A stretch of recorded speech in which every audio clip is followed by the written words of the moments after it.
Very good afternoon aspirants. तो स्वागत है आप सभी का मेरे यूट्यूब चैनल एस्पिरेंट्स जीएस पे। And I am really sorry, मुझे पता है कि क्लास 11 बजे होने वाली थी और वो अभी हो रही है। क्योंकि अचानक मेरा फ़ोन बीच में बंद पड़ गया था, क्योंकि सारे क्लासेस नोट्स क्वेश्चंस मैं इसी से बना रहा हूँ। और डीले के लिए आई एम रियली सॉरी, लेकिन कोशिश करूँगा कि आगे से ना हो। तो हम कहाँ तक कर चुके थे? हमने फर्स्ट टॉपिक कंप्लीट कर लिया है। हम कर क्या रहे हैं? हम ये है एसएससी का टॉप 200 की लिस्ट की एक सीरीज़, ठीक है। और सेकंड आज हम करने वाले हैं शेड्यूल ऑफ द कॉन्स्टिट्यूशन। कुछ क्वेरीज आ रही थी बच्चों की, जैसे कि पहली ये कि करंट अफेयर्स से रिलेटेड सुबह जो हमारी क्लास हुई है उसमें केवल 6 ही करंट अफेयर्स थे, तो इसको बढ़ाने की मांग की गई है। तो ठीक है, मैं कल से 10 करंट अफेयर्स कर दूंगा उसके लिए, ठीक है। और दूसरी सबसे इम्पोर्टेंट क्वेरी जो पूछी गई, हिंदी के लिए क्लास होगी या नहीं होगी, बहुत बार पूछा गया है आप लोगों के द्वारा। तो इसका सीधा आंसर है नहीं, हिंदी के लिए क्लास नहीं होगी। और ऐसा भेदभाव क्यों? क्योंकि I have something for you. Class नहीं होने का रीज़न है ये कि आप लोगों के लिए यानी हिंदी मीडियम के लिए बिल्कुल सेपरेट क्लास होने वाली है, ठीक है। ये एसएससी टॉप 200 के लिए, इंग्लिश के लिए अलग और हिंदी के लिए बिल्कुल अलग, ठीक है। सेम क्वालिटी सब कुछ सेम रहने वाला है, कोई अंतर नहीं होगा, ठीक। और अभी तो मैं इसकी क्लास नहीं ले पाऊँगा, मुझे 2-3 दिन का टाइम दीजिए। फ़ोन की हालत थोड़ी ठीक नहीं है, ठीक है। मैंने जनरली जो नोट्स बनाए हैं वो इंग्लिश के लिए ही बनाए हैं, ठीक है। आपके नोट्स को ट्रांसलेट करने उसको, ठीक है। उसमें देखो ट्रांसलेट करने पे काफ़ी गलतियाँ भी निकलती है, तो उसको गलतियों को देखना है, इसमें क्वेश्चंस लगाना है, ठीक। तो प्रॉपर एक अच्छे तरीके से नोट्स प्रिपेयर करके मेरे को आपको पहुँचाना मतलब मेरा जो एम है पहुँचाना है, तो उसके लिए थोड़ा टाइम चाहिए मुझे। तो आप 2-3 दिन का टाइम दीजिए, फिर हम आपके लिए स्पेशली हिंदी के लिए क्लास करेंगे, ठीक है। तो आ जाते हैं अपने मेन टॉपिक पे। चलिए, तो स्टार्ट करते हैं अपनी क्लास को। Schedule of the Indian constitution, ये है टॉपिक नंबर 2। टोटल सीजीएल से पहले हमें 200 टॉपिक कवर करना है। थोड़ा सुनने में हाइपोथेटिकली मुश्किल लगता है, लेकिन कोशिश मेरी पूरी रहेगी कि मैं आपको 200 टॉपिक तक सारा करवा दूँ, ठीक है। क्विक रिवीजन के लिए मैंने ये बक्सा दे रखा है, आप कभी भी है ना जल्दी से देख सकते हैं। ये जो पहला नहीं होता था टीसीएस के टाइम पे डायरेक्ट पूछ लेता था, सेकंड शेड्यूल में क्या है जी, सैलरीज एंड अलायंस है, इस तरीके से, ठीक है। आपको याद करने में आसानी तो मैंने ये बक्सा दे दिया है, तो याद कर लीजिएगा। हमें क्या करना है, अपने स्टैंडर्ड को बढ़ाना है, क्योंकि आप पेपर में कुछ इस तरीके से टॉपिक्स पूछ रहा है। फर्स्ट शेड्यूल पे आते हैं, उससे पहले ये समझो कि शेड्यूल जो है वो अभी कितने हैं, 12 हैं। 26 जनवरी 1950 को कितने थे उस टाइम पे 8 हुआ करते थे, ठीक है। और फर्स्ट शेड्यूल जो है वो रिलेटेड है names of the state, union territory and the territorial jurisdiction. मतलब कि हमारा जो देश है उसमें कितने स्टेट्स हैं, कौन-कौन सी यूनियन टेरिटरीज़ हैं, और वो जो स्टेट है उसकी किस-किस से, जैसे ये जो बिहार है उसका किससे बॉर्डर लगता है, यूपी का किससे बॉर्डर लगता है, ठीक है। हमारा जो कंट्री है उसका किस-किस कंट्री से बॉर्डर लगता है, वो सारी चीज़ें फर्स्ट शेड्यूल में हैं। क्लियर हुआ? उसके बाद इसमें आता है आर्टिकल 1 से लेकर 4th तक आता है, ठीक। तो अब इस पे जो कानून बनाता है कि बॉर्डर में चेंजेस कितनी होगी, ठीक है, कौन-सा बॉर्डर किससे लगेगा, ये सारा डिसाइड कौन करता है? पार्लियामेंट यानी सेंटर। सेंटर डिसाइड करता है ये चीज़, ठीक है, स्टेट के हाथ में नहीं है। अब सोचो कि मान लो जो बिहार है या यूपी है, वेस्ट बंगाल है, इनके बॉर्डर में चेंज करना है, लेकिन इनके स्टेट असेंबली का ही कोई रोल नहीं है। किसका रोल है? पार्लियामेंट का रोल है। ये चीज़ पता होनी चाहिए, ठीक है। अब आर्टिकल्स को कवर करते हैं जल्दी से, 4 आर्टिकल्स हैं अपने। तो पहला आर्टिकल क्या कहता है कि इंडिया जो कि भारत है, shall be a union of state. Union of state है हम। यूनियन ऑफ स्टेट का मतलब ये है कि इसमें एक पावर होती है, यूनियन को कभी भी तोड़ा नहीं जा सकता, ठीक है। अगर मान लो हमारे देश में से कोई स्टेट अगर अचानक खड़ा हो जाता है और कहता है कि मुझे अब एक नया देश बनना है, तो ऐसा पॉसिबल ही नहीं है। ये होती है यूनियन की पावर, ठीक है। उसके बाद आर्टिकल 2 जो है इसमें किसकी बात की गई? Establishment of new state. Establishment of new state का मतलब होता है कि कोई भी विदेशी ज़मीन को अपने देश में मिलाना, that is called the establishment of the new state. जैसे कि जैसे कि 1975 में क्या होता है, जो सिक्किम नहीं था, सिक्किम पर जस्ट उसके ऊपर पड़ता है तिब्बत, ठीक है, तिब्बत पड़ता है, और उसके ऊपर पड़ता है चाइना। चाइना ने तिब्बत पे कब्जा किया, वहाँ से दलाई लामा भागकर इंडिया आ गए, ठीक है। और फिर जो तिब्बत है धीरे धीरे सिक्किम की तरफ बढ़ने लगा था। तो सिक्किम ने इस डर से क्या इंडिया के पास अप्रोच किया, कहा कि चाइना कभी भी मेरे पे कंट्रोल कर सकता है, तो कुछ सॉल्यूशन दो। तो इंडिया ने सॉल्यूशन ये दिया कि एक काम कीजिए, आप ना हमारा एक, अब इंडिपेंडेंट कंट्री की जगह आप हमारा क्या बन जाइए, एक स्टेट बन जाइए। तो फर्स्ट इसको टेस्ट करने के लिए क्या होता है, अमेंडमेंट नंबर 35 के तहत सिक्किम को बनाया जाता है एसोसिएट स्टेट। एसोसिएट स्टेट क्या होता है कि ट्रायल के लिए 1 साल आप रह के देखिए, अगर आपको अच्छा लगे तो हमारे साथ जुड़ जाइए, और यही चीज़ होती है। तो फाइनली 16 मई 1975 को सिक्किम को 36th कॉन्स्टिट्यूशनल अमेंडमेंट के थ्रू इंडिया का एक नया स्टेट, कौन सा 22nd स्टेट बना लिया जाता है, ठीक है। यही होता है इस्टेब्लिशमेंट ऑफ न्यू स्टेट। कौन सा आर्टिकल यूज़ हुआ, आर्टिकल नंबर 2। ओके, तो आर्टिकल 3 क्या कहता है, ये कहता है कि जो हमारे पास एग्जिस्टिंग स्टेट्स हैं उसमें से नए स्टेट को बनाना है। जैसे बिहार से निकाला गया झारखंड, ठीक है, थ्रू आर्टिकल नंबर 3, ठीक है। इसी तरीके से आंध्र प्रदेश से निकाला गया तेलंगाना थ्रू आर्टिकल नंबर 3। और इसमें और क्या चेंज होती है, एक तो नया स्टेट बनाना, पुराने स्टेट में से ही किसी स्टेट को तोड़ के नया स्टेट बनाना, या दो स्टेट्स को आपस में जोड़ देना। ज़रूरी नहीं केवल स्टेट, यूनियन टेरिटरी भी हो सकता है, जैसे कि Dadar and Nagar Haveli, Daman and Diu, कब 2020 में हुआ था उनका मर्जर, ठीक है। उसी के तरीके से बाउंड्रीज में चेंज करना, ठीक है। और क्या, नेम में चेंज करना, उड़िया नाम हुआ करता था पहले, ठीक है, अभी उसका नाम क्या कर दिया, Orissa, through article number 3। Clear. Okay, तो आर्टिकल 4 क्या कहता है, ये कहता है कि जब आर्टिकल 2 या आर्टिकल 3 का यूज़ हो रहा होगा तब आपको फर्स्ट शेड्यूल में चेंज करना पड़ेगा। यानी अगर आप विदेशी ज़मीन को अपने देश में मिलाओगे या अपने कोई सी स्टेट को तोड़ोगे जोड़ोगे, तो आपको शेड्यूल 1 में चेंज करना पड़ेगा। क्यों करना पड़ेगा, कि शेड्यूल 1 कहता ही तो है आपके, क्या कहता है, टेरिटोरियल जुरिडिक्शन की बात करता है, कितनी मतलब एरिया क्या है उसका, उसकी मतलब किस किस से बॉर्डर लगता है। तो बॉर्डर चेंज हो जाएगा ना अगर उसमें किसी भी प्रकार का चेंज करेंगे या किसी विदेशी स्टेट को अपने अंदर मिलाएंगे, ठीक। तो इस चीज़ को समझना है। और एक और ध्यान रखना कि it can be passed by a simple majority, इसमें स्पेशल मेजॉरिटी की ज़रूरत नहीं पड़ती, ठीक। कितने स्टेट्स हैं ये तो बच्चे को भी पता होता है, ठीक है। 28 स्टेट है और 8 यूनियन टेरिटरीज है। आपको ये याद रखना है, तेलंगाना जो 29 स्टेट बनाया, लास्ट स्टेट यही था जो कि 2014 में बना था, ठीक है। जम्मू कश्मीर रीऑर्गेनाइजेशन एक्ट कब आया था, 2019 में आया था, 370 को हटा के आया था, ठीक है। और 370 को जब हमें हटाया तो जम्मू कश्मीर क्या बन गया, दो पार्ट्स में डिवाइड हुआ, एक Jammu Kashmir as a union territory और Ladakh as a union territory, ठीक है। दादर एंड नागर हवेली, ये मैंने आपको बता दिया, दादर एंड नागर हवेली को 2020 में मर्जर किया गया था। ये एग्जांपल्स हैं, ठीक है, इसी चीज़ के, आर्टिकल नंबर किसके, 1 to 4 के, ठीक है। चलिए, सेकंड शेड्यूल क्या किसके बारे में है, तो सेकंड शेड्यूल है सैलरी के बारे में, अलाउंस के बारे में, प्रिविलेजेस के बारे में, पेंशन और एमोल्यूमेंट्स के बारे में, ठीक है। कितने पार्ट्स होते हैं, 6, 1 2 3 4 5 6, जिसमें से लास्ट वाला डिलीट कर दिया गया, सेकंड वाला डिलीट कर दिया गया है, ठीक।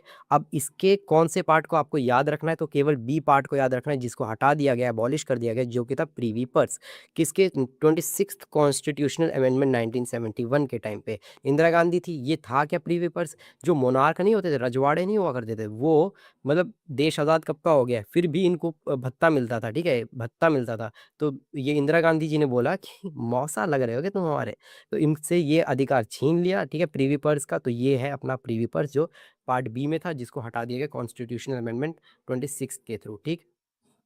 चलिए, तो आर्टिकल नंबर 3 पे आते हैं। तो आर्टिकल 3 किससे रिलेटेड रिलेटेड है, ये है ओथ एंड अफर्मेशन। ये ओथ और अफर्मेशन में अंतर क्या था, हिंदी में इसे शपथ कहते हैं, ठीक है, शपथ सुना है ना, शपथ ग्रहण, वही। तो देखिए, ओथ क्या होता है, जब मिनिस्टर्स या कोई भी ऑफिशियल है, जब शपथ ले किसके नाम पे, भगवान के नाम पे या जो भी ईश्वर है उनका, उनके नाम पे, तो उसे ओथ कहते हैं। और अफर्मेशन नास्तिकों के लिए होता है, जो कॉन्स्टिट्यूशन, ठीक है, कॉन्स्टिट्यूशन को अपना आधार मान के शपथ लेते हैं, ठीक है, यही चीज़ है। चलिए, टाइप्स ऑफ ओथ को देखते हैं। दो तरह का होता है, oath of office and oath of secrecy. Oath of office, ठीक है, जनरली ये इसको दिखाता है कि ये जनता के प्रति है ना, ये इस तरीके से ओथ लेता है कि मैं अपना अपना कार्य पूरे निष्ठा के साथ करूँगा, अकाउंटेबल रहूँगा, जो भी काम करूँगा उसको दिखाऊँगा सबको, है ना, कि मैं सही काम कर रहा हूँ, ये सब चीज़ें होती है।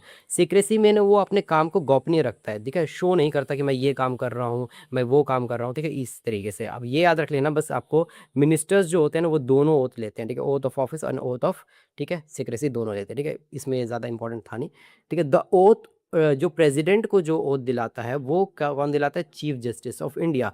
अगर ये अवेलेबल नहीं है तो सीनियर मोस्ट जज ऑफ इंडिया इसको, ठीक है, क्या दिलाएगा, ओथ दिलाएगा। यूनियन मिनिस्टर, ठीक है, यूनियन मिनिस्टर्स को प्रेसिडेंट द्वारा ओथ दिलाया जाता है और स्टेट मिनिस्टर को गवर्नर के द्वारा दिलाया जाता है। देखो, जो स्टेट का जो एक तरीके से प्रेसिडेंट जो होता है ना, उसी को गवर्नर कहते हैं। अब आते हैं कुछ कीवर्ड्स के ऊपर, ठीक है, आज तक तो नहीं पूछा लेकिन पूछ सकता है, क्योंकि जो प्रीएम्बल है ना, इसके कीवर्ड्स पूछता है। 4 ऑप्शन दे देगा, उसमें पूछेगा डेमोक्रेटिक है या नहीं है इसमें, ठीक है, रिपब्लिक है या नहीं हमारे प्रीएम्बल में, इस तरीके से। तो क्या पता ओथ के भी, ठीक है, कीवर्ड्स पूछ ले, तो मैंने डाल दिया है, बस देख लेना। ट्रुथ, फेथ, ठीक है, एलिजेंस और आपका क्या, सॉवरेनिटी और इंटीग्रिटी ऑफ इंडिया, ये कुछ शब्द बोलने होते हैं जब ओथ लेते हैं ना उस टाइम पे, ठीक। ये क्लियर हुआ।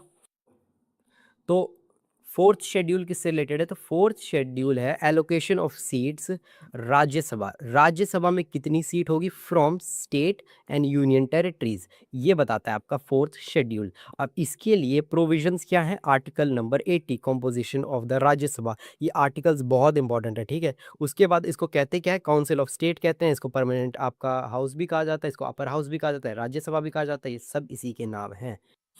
ओके, तो मैक्सिमम स्ट्रेंथ कितनी है? 250 है। प्रेजेंट स्ट्रेंथ कितनी है? 45 है। ऐसा क्यों? 5 कहाँ गए? तो 5 जो है वो पीओके के लिए छोड़ा है। जिस दिन हम अपना कश्मीर वापस लेंगे तब हम इन 5 को, ठीक है, वो करेंगे, अपॉइंट करेंगे, ठीक है। इसीलिए हमने छोड़ रखा है, एक तरीके से स्टेटमेंट देने के लिए इंटरनेशनली कि हम अपने कश्मीर को नहीं भूले हैं, ठीक। चलिए, तो अब आते हैं कुछ और इम्पोर्टेंट टॉपिक पे कि 233 मेंबर्स आर इलेक्टेड। जो स्टेट और यूनियन से कितने इलेक्टेड होते हैं? 233, ठीक। और 12 क्या होता है? वो नॉमिनेट किया जाता है बाय प्रेसिडेंट, जो सोशल सर्विसेज से निकलते हैं, लिटरेचर से निकलते हैं, आर्ट्स से निकलते हैं, ठीक है। यार ये तो एक तो स्टेग्लिश पेन है ना, इस चलता नहीं है सही से, ठीक। अब ये था Rajya Sabha is based upon the population, ठीक है। राज्यसभा में सीट किस पे बेस्ड होगी? ये पॉपुलेशन पे बेस्ड करती है, इसीलिए उत्तर प्रदेश को सबसे ज़्यादा सीट मिल रखी है। कितनी है? 31 सीट है, ठीक। ऑलराइट, तो फिफ्थ शेड्यूल पे आते हैं। तो फिफ्थ और जो सिक्स्थ शेड्यूल है ये बहुत इंपॉर्टेंट है और थोड़ा कॉम्प्लेक्स भी, तो ध्यान देना इस पे कि फिफ्थ शेड्यूल जो है वो किससे related? Administration and the control of schedule areas and schedule tribes. अगर मैं थोड़ा और सिंपल लैंग्वेज में बोलूँ, मान लो कि ये झारखंड है। अब ये जो एरिया पड़ता है ये जंगल वाला एरिया पड़ता है और यहाँ पर ट्राइब्स रहती है। कौन सी? संथाल ट्राइब्स रहती है। तो इसी को हम कहेंगे शेड्यूल एरियाज, ठीक है। और ये कौन डिसाइड करता है कि कौन सा एरिया शेड्यूल एरियाज होगा? ये प्रेसिडेंट डिसाइड करता है, ठीक। अब सुनो, इनके पास ये जो शेड्यूल एरिया डिसाइड होता है वो कौन से आर्टिकल से? ये होता है आपके 244 के क्लॉज नंबर 1 से, administration of the schedule area and schedule, ठीक है, tribes under the fifth schedule, ठीक है। ये जो एडमिनिस्ट्रेशन है वो 244 के क्लॉज नंबर 1 से, ठीक है। किस पे अप्लाई नहीं होता? इन 4 स्टेट पे तो भूल जाओ, ठीक है। बाकी जितने भी स्टेट है उनमें से उनको मिल सकता है दर्जा, लेकिन इन चारों को कभी नहीं मिल सकता। क्यों नहीं मिल सकता? मैं अभी आऊँगा इस पे जब 6 शेड्यूल करवाऊंगा, ठीक है। अब बाकी जो है टोटल कितने हैं, कितने स्टेट्स को मिल रखा है? 11। और स्टेट को मिलने का मतलब ये नहीं है कि जैसे कि महाराष्ट्र है, महाराष्ट्र का मतलब ये नहीं पूरे महाराष्ट्र को शेड्यूल एरिया घोषित कर दिया, नहीं। महाराष्ट्र के कुछ एरियाज को शेड्यूल एरिया को घोषित कर दिया जहाँ पर ट्राइब्स रहते हैं, ठीक है। ये अब आता है ये इंपॉर्टेंट प्रोविजंस। प्रेसिडेंट ही डिक्लेयर कर सकता है शेड्यूल एरियाज को, और गवर्नर क्या करता है? वहां पर गवर्न करता है, वहाँ एडमिनिस्ट्रेशन करता है on the behalf of the president. सारे काम एक्चुअल में गवर्नर करता है वहाँ पर, ठीक है। और ये भी अपने नीचे व्यक्ति ही रखता है, वैसा कुछ नहीं है, ठीक है। चलिए, तो सबसे इंपॉर्टेंट टॉपिक पे आते हैं, ट्राइब्स एंड एडवाइजरी काउंसिल। सबसे कॉम्प्लेक्स टॉपिक आपका यही होने वाला है, थोड़ा ध्यान से समझना इसको। कि फिर से बना दिया हमने झारखंड, ठीक। तो ये हो गया आपका ट्राइबल एरियाज, ठीक है, ट्राइबल एरियाज। अब मान लो कि यहाँ तो स्टेट गवर्नमेंट का रूल होगा ना पूरे एरिया में। अब स्टेट गवर्नमेंट चाहती है यार ये जंगल थोड़ा काटो, यहाँ पर रोड वोड बनाएंगे बढ़िया से, है ना, न्यूयॉर्क वाला फील दिलाएंगे, बढ़िया बढ़िया बिल्डिंग बनाएंगे, इस तरीके से सोच लिया, ठीक है।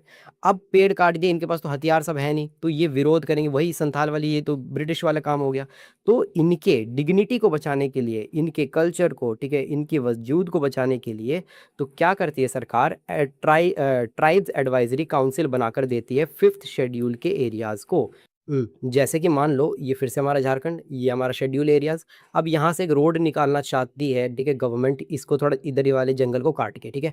अब इनके पास क्या है? टीएसी है, ठीक है, क्या है? Tribe advisory council. अब ये बैठेगी, निर्णय लेगी और इनको बोलेगी, किसको? स्टेट गवर्नमेंट को बोलेगी कि ये एरिया जहाँ से आप निकाल रहे हो, यहाँ पर बहुत सारे पेड़ पौधे हैं, वो कट जाएंगे, हमारा नुकसान होगा, आप प्लीज़ इसको हटा लो। तो स्टेट गवर्नमेंट इनकी रिकमेंडेशन सुनेगी, आपस में विचार करेगी और तब जाके इसको हटा लेगी। यानी इनकी डिग्निटी को बचाने के लिए ये चीज़ की जा रही है। तो इनको क्या दे रखा है? ट्राइब्स एडवाइजरी काउंसिल दे रखा है। लेकिन इसका एक वो भी है, ठीक है, फ्लॉज भी है, क्या? कि स्टेट बाधित नहीं है। स्टेट अगर अड़ जाए कि हाँ मुझे हटाना है तो वो हटा भी सकता है, ठीक। ये चीज़ आपको बतानी चाहिए, ठीक। अब आते हैं यहाँ पे इसके मेंबर्स पे, कितने मेंबर्स होते हैं?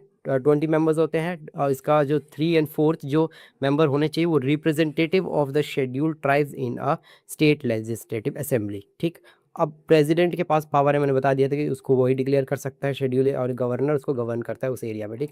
हमने फिफ्थ शेड्यूल में क्या देखा, ट्राइबल एरियाज के बारे में देखा कि ट्राइबल एरियाज दिया जाता है और उनके पास स्पेशल पावर है एटीसी की, जो ठीक है एडवाइस देती है स्टेट गवर्नमेंट की कि हमारे लिए यहाँ वेलफेयर काम करो या नहीं करो, डेवलपमेंट करो नहीं करो, ये इस चीज़ पे वो राय देती है, ठीक है। और ये लेकिन बाधित नहीं है, लेकिन फिर भी इफेक्टिव रहता है। अब आते हैं सिक्स्थ शेड्यूल पे, ये और कॉम्प्लेक्स है, तो ध्यान से समझना। सिक्स्थ शेड्यूल जो है वो भी किसके बारे में बात कर रहा है, administration of the tribal areas. फिर इसको फिफ्थ में ही क्यों नहीं रख दिया, क्यों, क्योंकि इसमें दो डिफरेंसेस हैं। क्या डिफरेंसेस हैं, पहला कि ये केवल नॉर्थ ईस्ट स्टेट के लिए है। मैंने क्या बोला था अभी जस्ट यहाँ पर दिखाया था ना आपको कि असम, त्रिपुरा, मेघालय और मिजोरम ये कभी भी फिफ्थ में नहीं आ सकते, क्यों, क्योंकि ये सिक्स्थ का पार्ट है, ठीक है, सिक्स्थ का पार्ट है। तो आपको ये समझना है जो सिक्स्थ शेड्यूल है it is related for the north east state को मिलने वाले विशेष अधिकार, उनके किसको, ट्राइबल एरियाज़ को, ठीक है, पूरे पूरे स्टेट को नहीं, ट्राइबल एरियाज़ को, ठीक। और पहला चीज़, और दूसरा चीज़ है ऑटोनोमस डिस्ट्रिक्ट काउंसिल है इसके पास। ये कितनी पावरफुल है अभी आप जानोगे, ठीक। इस ये क्या है, एक सेल्फ गवर्नमेंट बॉडी है। चलो तो देखो, ऑटोनोमस डिस्ट्रिक्ट काउंसिल में आप ये देखो, फिर से बना देते हैं। इस बार झारखंड ने क्या बनाया, मिजोरम, ठीक है, मिजोरम बना दिया। अब मिजोरम ये होगा आपका ट्राइबल एरियाज। इस बार क्या किया, सरकार चाहती है यहाँ से रोड निकालने के लिए, रोड निकल रहा है, अब ये टच कर दिया, अब कोर्ट में इसको इसको काटना है। और यहाँ के जो ट्राइबल एरियाज के लोग हैं जिनके पास ऑटोनमस डिस्ट्रिक्ट काउंसिल है, वो इनको ये तक बोल सकते हैं कि चले जाओ यहाँ से, आपकी हिम्मत कैसे हुई घुसने की, क्यों, क्योंकि उनका ये पावर है, सेल्फ गवर्नेंस का पावर है, ये अपनी गवर्नमेंट खुद चलाते हैं यहाँ पे, अनटिल बाद देश की किसके ऊपर ना आ जाए, ठीक है, सिक्योरिटी के ऊपर ना आ जाए, तब तक ये अपना गवर्नमेंट खुद चलाते हैं। प्रॉपर इनकी जो भी ट्राइबल है, कल्चर है, उन सभी का देख रेख खुद करते हैं लोग, ठीक है, कोई हस्तक्षेप बाहर से नहीं करने देते। तो ये पावर होता है इनका ऑटोनोमस डिस्ट्रिक्ट काउंसिल, गिड़गिड़ा लो, लेकिन ये अगर वो चाहेगा ना कि हम डेवलपमेंट करने के लिए आपके पास आ रहे हैं, इनकी मर्जी है, मर्जी के बिना नहीं होगा।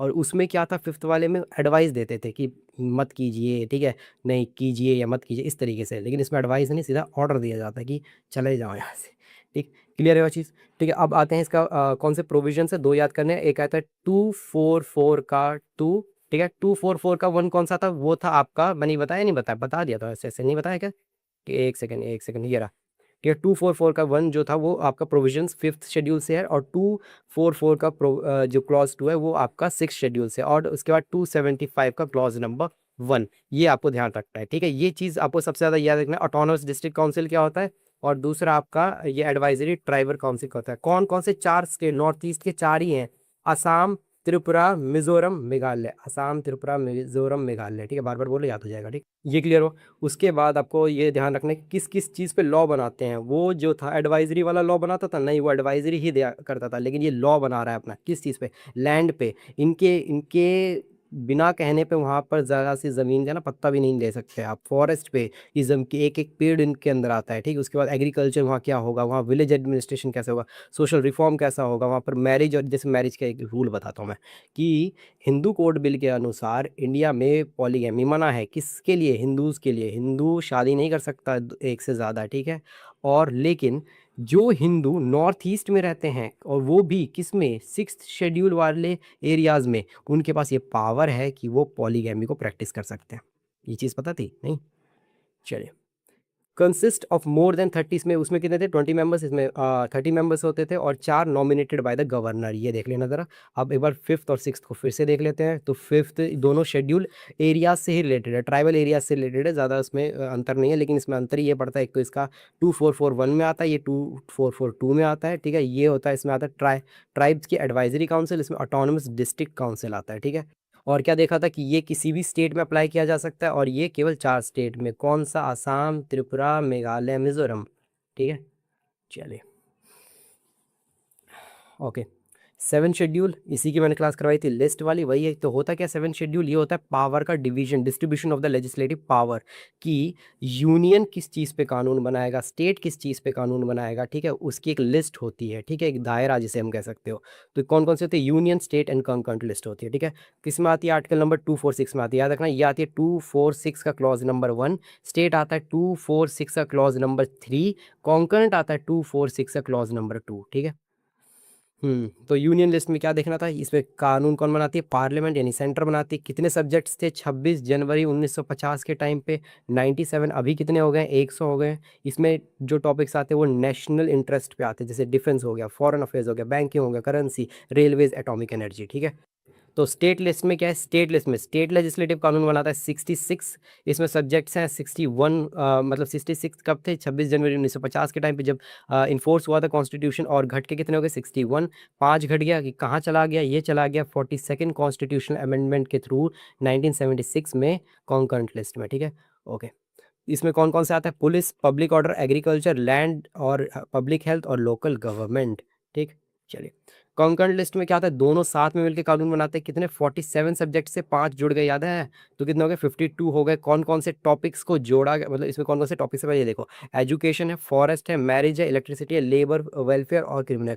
केवल अगर लेबर से रिलेटेड आ जाए तो वो सेंटर का पार्ट होता है, लेकिन लेबर डिस्प्यूट और वेलफेयर से आ जाए तो वो कॉन्करेंट का पार्ट हो जाता है। ठीक है।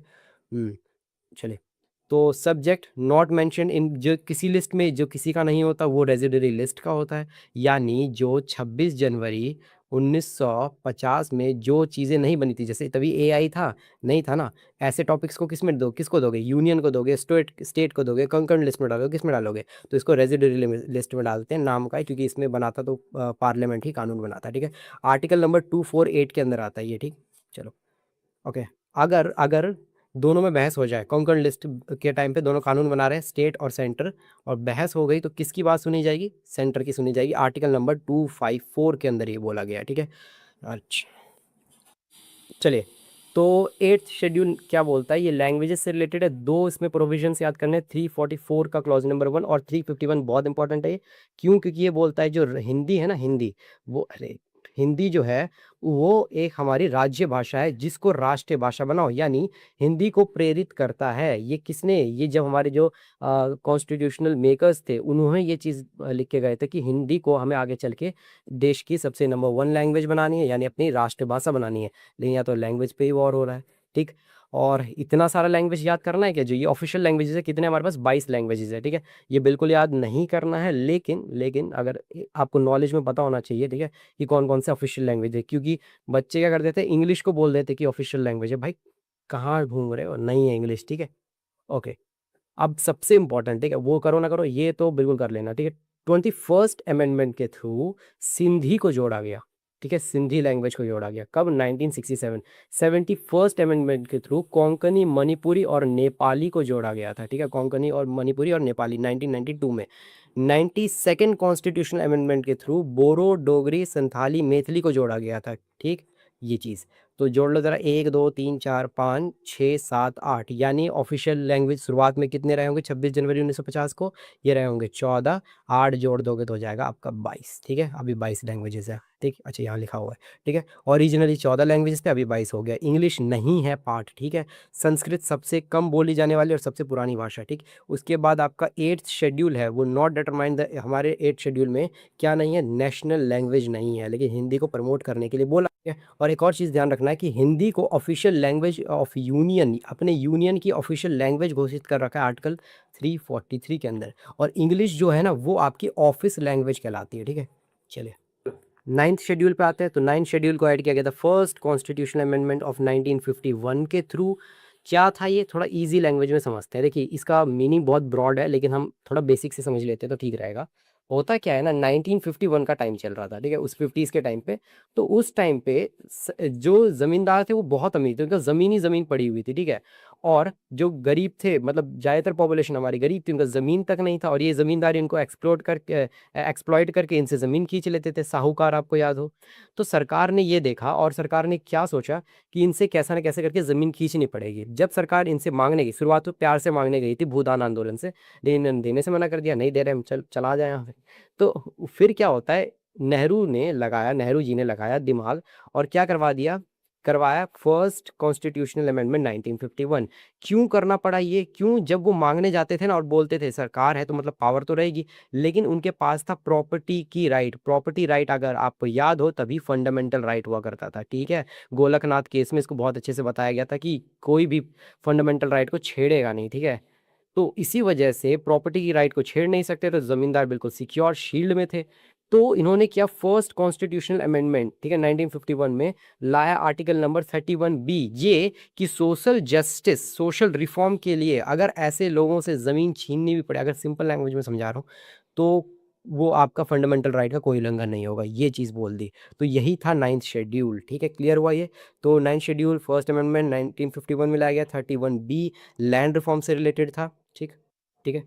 तो protect the certain laws for the land reform से रिलेटेड था, और for being challenge in the court of the ground of the violation of the fundamental rights. इसका मतलब ये है कि जो ज़मींदार ये चैलेंज कर, तभी प्रॉपर्टी राइट क्या था, फंडामेंटल राइट था, वो चैलेंज कर सकते थे, भाई मेरा फंडामेंटल का राइट का उल्लंघन कर रहा है ये सरकार, तो इनको जल्दी से जल्दी रोको सुप्रीम कोर्ट। इसी चीज़ को रोकने के लिए ये अमेंडमेंट किया गया, ये आर्टिकल लाया गया था। क्लियर हुआ? इसमें कोई डाउट नहीं, ये तो सारी वही चीज़ें हैं, ठीक है। चलो, तो 10th शेड्यूल पे आता है, तो 10th शेड्यूल किससे रिलेटेड, यहाँ पे एंटी डिफेक्शन लॉ से रिलेटेड है। होता क्या है, सबसे पहले समझो इसको, 52nd कॉन्स्टिट्यूशन अमेंडमेंट 1985 से लाया गया था। क्या होता है एंटी डिफेक्शन लॉ? ये होता है दल बदल। दल बदल मतलब जैसे कि एक पार्टी, एक है ना राघव चड्ढा है, उसने पार्टी छोड़ के दूसरे में ज्वाइन कर लिया, ठीक है, इस तरीके से आपके मान के चलो दल बदल होना, ठीक है। अब ये किस तरीके से इसको डिस्क्वालीफाई किया जा सकता है, उसके कुछ पॉइंट्स हैं, ये याद रखना। Member can be disqualify if volunteer, ठीक है, give up the membership of the political party, जीतने के बाद वो अपनी पॉलिटिकल पार्टी छोड़ दे, ठीक है। मान लो ये एक एरिया है, यहाँ पे बहुत सारी कांग्रेस की पार्टी है, ठीक है, कांग्रेस पार्टी जीतते आ रही है। अब इसमें से एक बीच की है आम आदमी पार्टी, ठीक है, आम आदमी पार्टी है। अब इसने क्या बोला आम आदमी पार्टी वाले ने, मैं अपनी सीट छोड़ रहा हूँ, मैं कांग्रेस में मिल रहा हूँ, जीतने के बाद बोल रहा है। तो इसका मतलब क्या, बाकी लोगों ने इन्फ्लुएंस होकर इसको मना लिया, और ये पैसे के चक्कर में बिक गया, और इसकी वजह से डिस्क्वालीफाई कर दिया जाएगा, अब तुम इलेक्शन नहीं लड़ोगे, ठीक है। बहुत गंदा केस लगता है इस पे। ओके, तो नेक्स्ट है vote from voting against the party. तो इसका मतलब सिंपल सा है, ठीक है, विदाउट, ठीक है, परमिशन ऑफ द विप। तो जैसे विप जो होता है ना, एक तरीके का वाइस प्रेसिडेंट, वो सॉरी वाइस कैप्टन की तरह काम करता है एक पार्टी का, ठीक है। वो देख रेख करता है कि किसको कहाँ सेट करना है, कौन सा क्या बोलेगा, ये सब सारी चीज़ें विप ध्यान देता है, ठीक। अब विप को बिना कोई वोटिंग हो रही है, ठीक है, पार्लियामेंट में, ठीक है, इसमें बहुत इंपॉर्टेंट वोटिंग है। जाके इन लोगों ने डिस्कस कुछ किया, ठीक है, और इनका एक मेंबर बोला हाँ हाँ मैं आपको ये सब करूंगा, मेरा वोट रहेगा इससे। अब खुद का मेंबर जाके उनको वोट कर दे रहा है, या आपके ही खिलाफ वोट कर दे रहा है, इस केस पे भी, ठीक है, उसको हटाया जा सकता है, ठीक है ना। Independent member join a political party after the election, election के बाद, इलेक्शन मतलब एक इंडिपेंडेंट मेंबर है, जिसमें क्या था, जीता हुआ मेंबर अगर छोड़ दे तब भी आपका लगेगा। अगर इंडिपेंडेंट पार्टी का है, मतलब अकेला उसने लड़ा, अकेला जीता, और फिर भी पैसों के चक्कर में है ना वो बिक गया, तब भी उसका डिफेक्शन लॉ लग जाएगा। नॉमिनेटेड मेंबर, ठीक है, नॉमिनेट जो जो प्रेसिडेंट के थ्रू नॉमिनेट करता है, गवर्नर नॉमिनेट करता है, वो वाले मेंबर्स, उसको 6 महीने से पहले पहले अगर उसने पॉलिटिकल पार्टी ज्वाइन कर ली तो ठीक है, अगर 6 महीने के बाद की तो उस पर डिफेक्शन लॉ लग जाएगा, ठीक। ओके, कौन डिसाइड करेगा ये चीज़? ये करता है स्पीकर, करता है या चेयरमैन करता है। स्पीकर लोकसभा या लेजिस्लेटिव असेंबली में, और चेयरमैन करता है राज्यसभा या लेजिस्लेटिव काउंसिल में, ठीक है। तो 91st कॉन्स्टिट्यूशनल अमेंडमेंट 2003 में एक बहुत इंपॉर्टेंट फैसला लिया गया कि remove the protection of split और retain the provision of merger. क्या होता है, इजी लैंग्वेज में समझो। मान लो 100 लोगों की एक पार्टी है, उसमें से 33 मेंबर्स, ठीक है, 33 मेंबर्स निकल गए, जैसे राघव चड्ढा आम आदमी पार्टी से निकल गया ना। अब तो ये तो कमज़ोर पड़ गया भाई, ये तो मतलब घुटने पे आ गया 66। अब क्या पता ये कमज़ोर पड़ गया तो इसके और मेंबर्स चले जाए, तो इतने सालों से जो पार्टी खड़ी थी तो अचानक गिर जाएगी। अगर ऐसा रहेगा तो पार्टी तो मतलब अच्छे से कभी खड़ी ही नहीं हो पाएगी, तो बनेगी गिरेगी अब इसमें क्या होगा, जनता का लॉस होगा, ऑपोजिशन ही नहीं बच पाएगा। इसीलिए स्प्लिट को ख़त्म किया गया, लेकिन मर्जर को अलाउ कर दिया। मर्जर क्या है कि मान लो 100 लोगों की कोई पार्टी है एक तरफ, और दूसरी तरफ क्या है कि 100 में से 67, मतलब इसकी क्या है कि 50% से ज़्यादा है ना, 67 60 70% लोग चाह रहे हैं कि हम इस पार्टी से मर्ज हो जाए, तो दोनों का मर्जर अलाउड कर दिया गया, ठीक है, लेकिन स्प्लिट मना कर दिया गया। ये समझ आया चीज़ की, स्प्लिट में यही है कि पार्टी नहीं टूटने देनी है, और मर्जर में है कि अगर आपके ज़्यादा लोग, अगर ऑलमोस्ट है ना कि ये इस 2/3 लोग चाह रहे हैं कि हाँ हम दूसरे पार्टी में मर्ज है, तब आप अलाउ हो, दूसरे से मिल सकते हो, ठीक। ठीक है। 11th शेड्यूल पे आते हैं, इसको हमें ऊपर से ही देखना है क्योंकि जब मैं पंचायत वाला करवाऊँगा तो इसको बहुत डिटेल में कवर करेंगे। इसमें क्या देखना है आपको, जो 11th शेड्यूल है वो आपका रिलेटेड है पंचायत से। कब आया था? 73rd कॉन्स्टिट्यूशनल अमेंडमेंट के थ्रू 1992 में आया था। एसएससी ने पूछ-पूछ के घिस दिया इस क्वेश्चन को, ठीक। आर्टिकल 243 से लेकर 243 ओ तक है ये, ठीक। और ये सेल्फ रूलर, ये तो पता ही होगा ना, जैसे सेंट्रल गवर्नमेंट होती है, स्टेट गवर्नमेंट में आती है लोकल गवर्नमेंट, जैसे कि जो गाँव-घरों में नहीं होती, तो उनकी उससे जो मुखिया, सरपंच, उसकी मैं बात कर रहा हूँ, ठीक। कितने सब्जेक्ट्स होते हैं? 29 सब्जेक्ट्स होते हैं, आप ये देख सकते हो, ठीक है। चलिए, और 12th शेड्यूल में क्या, अच्छा यहाँ ध्यान देना ज़रा, ठीक है, ये पूछ लिया था पिछले साल ही, जहाँ हम कैसे याद करके जाते हैं 1992 में 73rd कॉन्स्टिट्यूशन में बार बार, लेकिन पूछ लिया इसने इन्फोर्स कब हुआ, अब बताओ ज़रा। तो 1993 में हुआ था, ठीक है, इसमें ऑप्शन दिया था ऐसे कुछ 1992, 1993, ठीक है, 1992 और डेट्स उसमें चेंज की थी, तो ये ध्यान रखना 1992 अप्रैल 1993 24 अप्रैल, ठीक। ओके, लास्ट शेड्यूल है अपना। ओके, 12 शेड्यूल जो है वो रिलेटेड है म्यूनसिपैलिटी, उसी का मतलब हो गया, म्यूनसिपैलिटी कहाँ होता है, ये होता है शहरों में, वो कहाँ होता है, गांव में। 74th कॉन्स्टिट्यूशनल अमेंडमेंट 1992, ठीक है, कहाँ से है ये, 243 से लेकर 243 तक है ये, ठीक है। और अर्बन लोकल सेल्फ गवर्नमेंट से रिलेटेड है, जो म्यूनसिपैलिटी जो कोई काम नहीं करती वही वाली, ठीक। और ये इसमें उसमें कितने थे, 29 सब्जेक्ट, इसमें 18 सब्जेक्ट्स, ठीक है। सेम ही चीज़ें होती हैं, वही इलेक्ट्रिसिटी वही सारी चीज़ें, ठीक। ओके, ये अंतर है जो हमने देख लिया, ठीक। ओके, तो क्वेश्चंस करें। क्वेश्चन है, which of the following schedule of the Indian constitution deal with the distribution of the legislative subjects, यानी लिस्ट की बात कर रहा है किसमें, 7th schedule. The which schedule of the Indian constitution contains provisions for the disqualification, ठीक है, anti defection law, 10th कब, 1985, 52nd कॉन्स्टिट्यूशन अमेंडमेंट, ठीक है। Who decides the issue related to the disqualification of the member of the Lok Sabha, ठीक है, 10th schedule, कौन decide करता है, ये डिसाइड करता है आपका स्पीकर, ठीक है। उसके बाद बताया था ना ये चीज़ मैंने। Okay, under which schedule of the Indian constitution the form of the oath, और ये PYQ है ये, ठीक है, PYQ है ये, ठीक। अभी मैं प्रैक्टिस सेशंस मैंने लगाए नहीं है बेटा, ठीक। तो under which of the schedule Indian constitution form the oath and affirmation, ठीक है, अ जज ऑफ सुप्रीम कोर्ट के बारे में, ठीक है। तो ओथ अफर्मेशन चाहे किसी का हो, जज का हो, तो वो एक ही में आएगा ना, किसमें, तो ये आएगा 3rd शेड्यूल में आएगा। सेकंड में क्या था, सैलरी, पैसा ज़रूरी है, फिर हम लेंगे ओथ, ऐसे याद कर लो, ठीक है। The 4th schedule of the Indian constitution deals with, ये आता है कहाँ गया, allocation of the seat of the Rajya Sabha, कितने, आर्टिकल नंबर 80 में, ठीक। चलो, provision of the 6th schedule of the Indian Constitution not apply to which these states, Assam, ठीक है, त्रिपुरा, मेघालय, मिजोरम माना था, मणिपुर नहीं। Next है कि which of the following subjects covered in the 11th schedule के अंदर कौन कौन सा आता है, तो लार्ज स्केल, ये तो स्टेट के अंदर आता है, पुलिस भी स्टेट के अंदर आता है, तो ये आएगा हेल्थ एंड सैनिटेशन के ऊपर आएगा, ठीक है, यही तो काम होती है पंचायत का, और क्या काम होता है। द शेड्यूल और the Indian constitution deals with municipality, municipality ये हो गया आपका 12, कहाँ गया ये 12, ईयर 12th शेड्यूल, ठीक। उसके बाद the power authority responsibilities municipality and deal with under which, ठीक है, शेड्यूल, तो ये पावर किससे रिलेटेड, म्यूनसिपैलिटी से रिलेटेड किस में आता है, ये वही चीज़ आ गई, तो 12th है आएगा इसका, ठीक। चलो, which schedule of the constitution added by the constitution first amendment 1951, वही लैंड रिफॉर्म से रिलेटेड है, तो ये आकर 9 से रिलेटेड है, ठीक है, 9th शेड्यूल, ठीक। चलिए, और ये प्रैक्टिस सेट आपके लिए है, ठीक। कितने क्वेश्चंस दिए मैंने, ठीक, ओके, 10 दिए हैं। ये प्रैक्टिस सेट है जो आपको करना है, और ये है ये ऑप्शनल है, ठीक है, मैंने करंट अफेयर से जोड़ दिया शेड्यूल को, मेरा बस चले तो मैं हिस्ट्री को भी जोड़ दूँ, मैं जोड़ भी देता हूँ, जो कि नई मम्मी की खोज, मम्मी वो इजिप्ट वाली, उसकी खोज कहाँ हुई है, ये सब, ठीक है, तो ऑप्शनल है, ठीक है। तो देख लेते हैं ज़रा। द प्रोटेस्ट हुआ लेह में, लेह में प्रोटेस्ट क्यों हो रहा है, ये वही है, ठीक है, सोनम वांगचुक से रिलेटेड है। तो देखिए, लद्दाख में क्या हो रहा है ना कि डेवलपमेंट करना है, ठीक, किस चीज़ का डेवलपमेंट करना है, रोड का, ठीक है। वहाँ पर अब ये क्या, BADP, ठीक है, बॉर्डर डेवलपमेंट प्रोग्राम शुरू किया गया, तो उसकी वजह से क्या हो रहा है, वहाँ पर इन्वायरमेंट को प्रॉब्लम हो रही है। तो सोनम वांगचुक ने क्या मतलब प्रोटेस्ट करवाया, या मतलब प्रोटेस्ट किया किस चीज़, लेह में, कि हमें किस किस शेड्यूल में डाल दो, 6th शेड्यूल में डाल दो। 5th तक ऑफर मतलब हुआ नहीं था, मतलब मिल जाता अगर वो प्रोटेस्ट करते, लेकिन इनको 6th ही चाहिए, क्योंकि मैंने बताया इसमें क्या मिलता है, ऑटोनोमस डिस्ट्रिक्ट काउंसिल, जिसके पास सेल्फ गवर्नमेंट की पावर होती है, ठीक। In 2025 the Bengal government inclusion the राजभाषी एंड कुरमाल लैंग्वेजेस, ठीक है, बंगाल गवर्नमेंट में स्टेट लैंग्वेजेस में कुछ दो भाषाओं को जोड़ा, राजवंशी और कुरमाल, ठीक है। तो ये अगर तो लैंग्वेज से रिलेटेड है, तो कौन सा होगा, ये होगा आपका 8th, कहाँ गया 8th शेड्यूल, ठीक।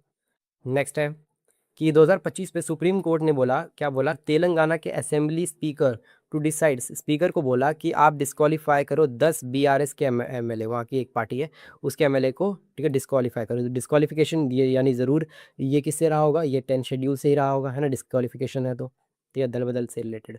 Okay, in in the 2025 PIB, ठीक है, release the Karauli and Dhaulpur, the declaration of the scheduled areas। ये रिसेंटली दो एरियाज़ को, करौली और धौलपुर को क्या शेड्यूल एरियाज़ घोषित कर दिया गया है। तो ये किस में होगा? अब ये आएगा फिफ्थ या सिक्स्थ में, बताओ। तो ये फिफ्थ में आएगा। क्यों? सिक्स्थ में केवल नॉर्थ ईस्ट ही आ सकता है। ठीक, ओके। तो द 2026 पंचायत डिवोल्यूशन इंडेक्स, ये क्या है? Examine devolution of the powers across 29 subject listed. तो अगर पंचायत से रिलेटेड होगा तो ये 11th ही होना चाहिए। ठीक है, वैसे तो मुझे भी डिवोल्यूशन इंडेक्स के बारे में नहीं सुना था मैंने। ठीक है, कैसा टीचर, टीचर कोई नहीं पता, बताओ, दवा रहे। चलिए, तो एक और क्लास होने वाली थी ना हमारे एलपीजी की। तो एलपीजी की क्लास में यार देखता हूँ, हो सकेगा तो मैं करूँ कि फ़ोन हो गया है ज़्यादा गर्म और इसको ठंडा देना पड़ेगा। ठंडा होने के लिए देना पड़ेगा कि मुझे एक बहुत इंपॉर्टेंट क्लास लेनी है। कौन सी वो होगी, अभी मैं दिखाता हूँ एक सेकंड। ओके, तो शाम को मुझे लेना है इस मॉन्स्टर की क्लास, द इकोनॉमिक्स सर्वे 2020-26 25-26। और ये वैसे एसएससी और जो एनटीपीसी है उसके लिए भी इम्पोर्टेंट, लेकिन इतना ज़्यादा नहीं, क्योंकि मैंने थोड़ा ज़्यादा डीप में इसको कवर किया है। ठीक, और अगर आप चाहते हो तो आप क्लास ले सकते हो। लेकिन अच्छा, जो एनटीपीसी वाले जो है ना, जिसके सीबीटी 2 है, एक बार अगर आप ना कम से कम इसका ना वो डाउनलोड कर लेना। ठीक है, पीडीएफ उसको आप देख लेना। ठीक है, कि या एसएससी वाले आप भी, ठीक ना, आप भी इसको ना ऊपर ऊपर से देख लेना ज़रूर। ठीक, अगर आप क्लास लेना चाहते हो तो आप आ जाना, कोई दिक्कत नहीं है, मैं इसको बहुत ईजी वे में समझा दूंगा। लेकिन होने वाली है काफ़ी डीप क्लासेस। ठीक है, तो थैंक यू सो मच, मिलते हैं नेक्स्ट क्लास में।